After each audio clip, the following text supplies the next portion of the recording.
so I guess you went to Ukraine as well in your attempt to just be, Yeah, you can actually, you don't need to do all this like interesting shit, right? You can actually right. just live a normal life like whatever most people do, but you Yeah, decided to go to the border of yeah. Ukraine. What was the impetus for that? So this was in the early days of the war. Um, and part of it was seeing history with a capital H, right? I mean, Europe, the Western world hasn't seen a true invasion and a war of attrition in a very long time. Two, the media cycle, I mean, then and even more so now, I'd say, in the US about Ukraine just seemed biased. My bullshit detector went off and I felt the need to actually go and see it myself. I had a couple friends who went to Ukraine also. One guy who was trying to buy military equipment in Zaporizhia, another guy, former Facebook PM, who actually served with an ambulance crew in Kyiv.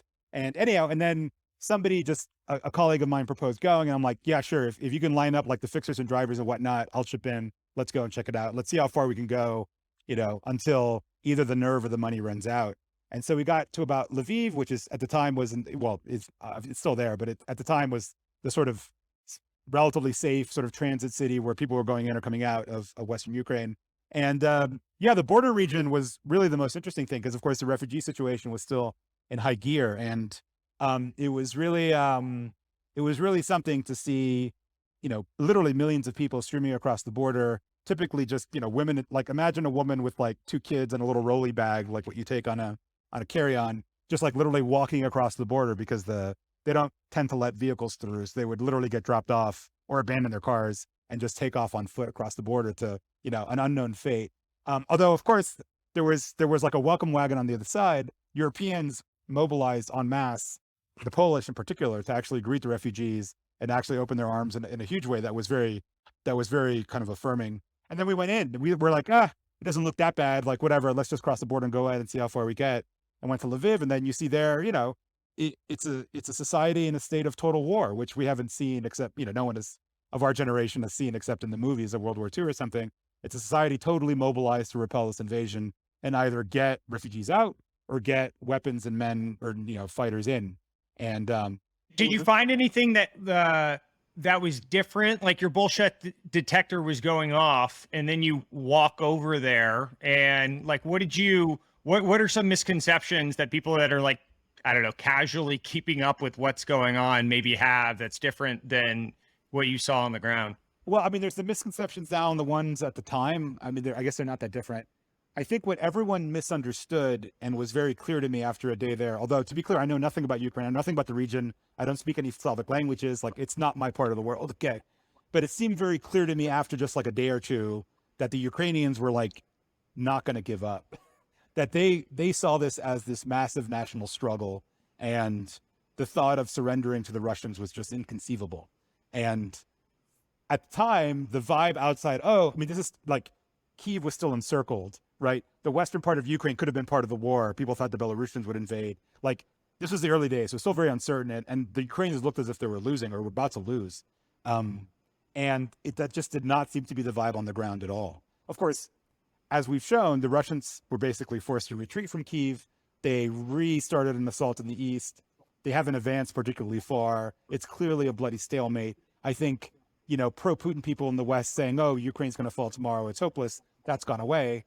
But yeah, I don't know. One thing I think is really kind of, in my opinion, frankly, disgusting is how, and I understand why it happens, but it still pisses me off, that what is a very real conflict with people dying on the ground gets turned into the current thing, right? Some sort of weird mimetic nihilism around this thing that gets mapped to domestic political squabbles and then forgotten the fact that it's actually like a real war happening on the ground.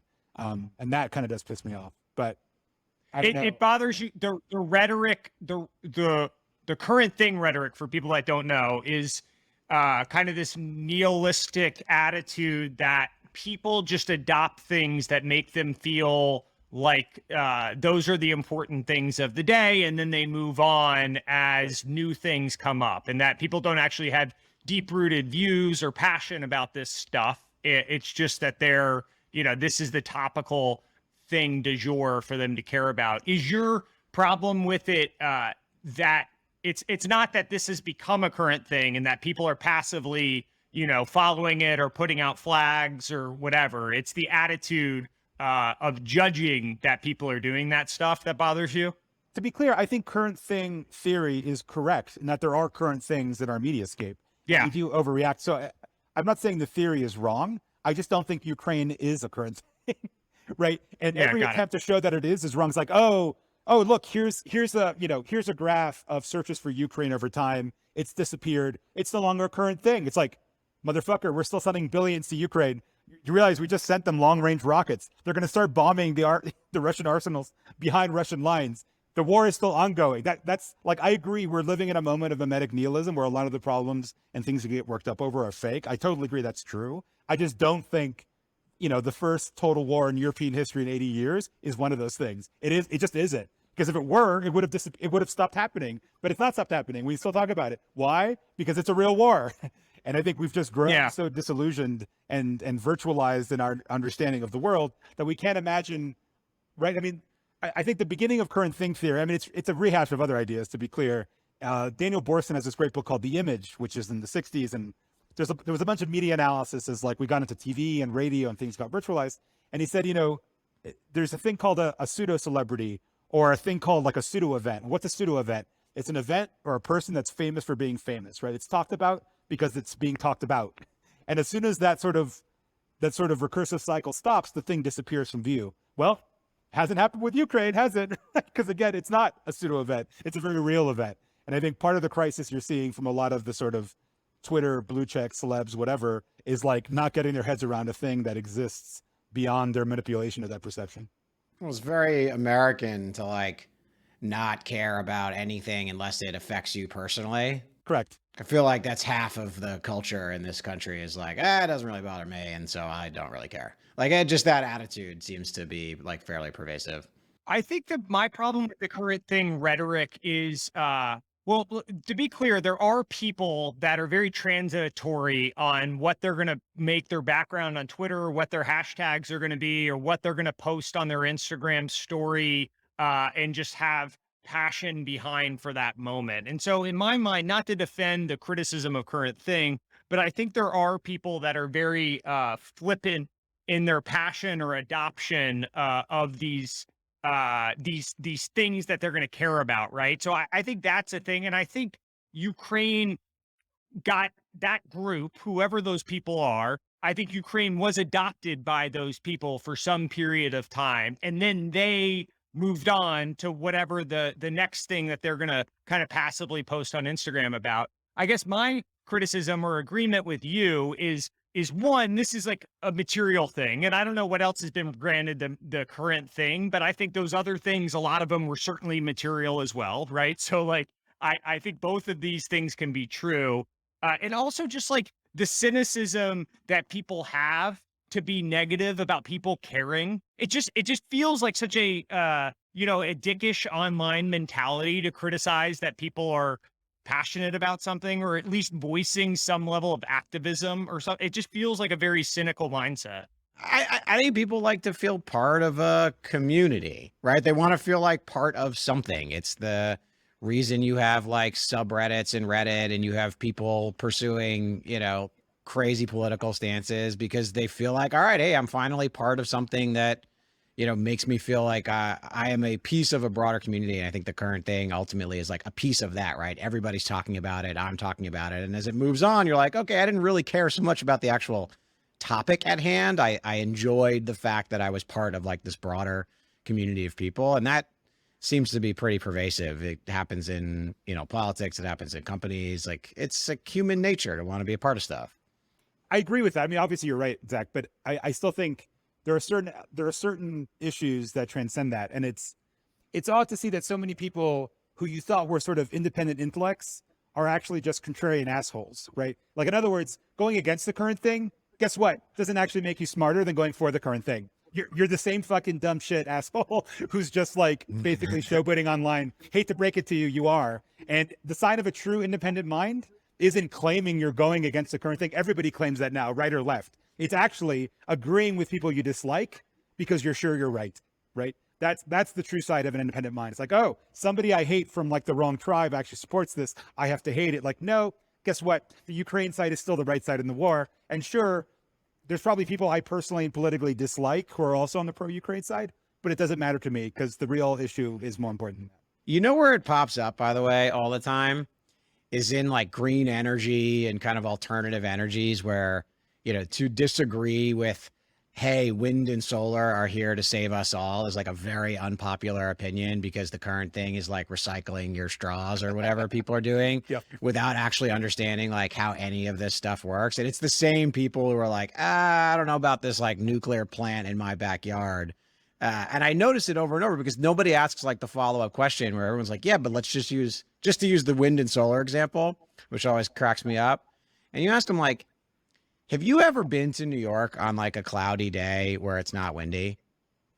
And they go, oh, yeah, of course. And you have to go like, okay, so can you just explain to me like how the wind and solar thing works on a cloudy, non-windy day? And you realize very quickly that like people just haven't actually thought this through. They kind of picked it up because this was the popular thing to, you know, join on to. And nobody actually thinks about the details or how it works. And it's just kind of, it's common. I've noticed it all over the place. And the environmental stuff in particular is the biggest. Well, you know, it's getting back to the religion topic. I think it was who was it? It was either Benjamin or it was William James William James, who writes a religious experience, who said, you know, the religious feeling is ultimately one that there's some sort of moral order to which human society should sort of fit itself to, right? And that at its core, it's religious thinking. It's not about your personal relationship with Jesus. And I think, you know, the thought that we're going to save the world, right? I mean, a lot of Christian thinking is really very millenarian, right? Like things are going to end, repent, and, you know, we'll try to recreate the new kingdom of God on earth after this apocalyptic event. And a lot of that narrative persists in even supposedly secular thinking. You see it with a lot of the climate stuff, in which like just build nuclear power plants. That's it. No apocalypse.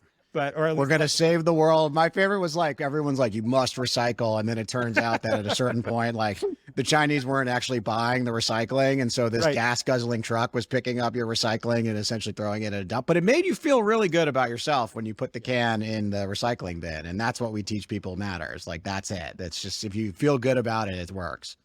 You know what's ironic at all? Like this was actually Chamath's point with the Uyghurs that got him in so much trouble was like the below my line thing. What he poorly articulated and with a lack of empathy and compassion for people that were being oppressed in China, him saying, hey, I actually have a ton of stuff that I take action on and that I really care about. And those are the issues that are above my line. And there's so much human suffering that exists in the world, and I just can't comprehend, internalize, and act on all the things that are bad in the world. And so that's below my line, right?